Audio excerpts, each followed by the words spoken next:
এখন তো একটা কুকুরে কিভাবে মানে একটা মানে ছাগলের বাচ্চাকে কিভাবে পাহারা দিতেছে দেখেন। কি শিক্ষিত কুকুর। মানে খোলা মাঠের মধ্যে ইয়ে করনিস একটা বেড়ার বাচ্চাকে কিভাবে সে পাহারা দিতেছে দেখেন।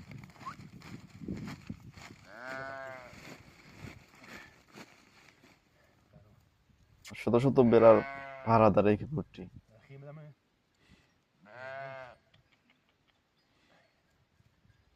আপন বাচ্চার মতো যেমন লাগে নিজের বাচ্চা, নিজের বাচ্চার মতো সে ওই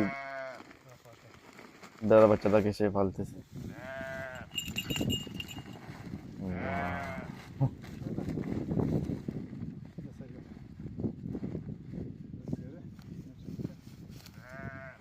ওয়াও, গাধা।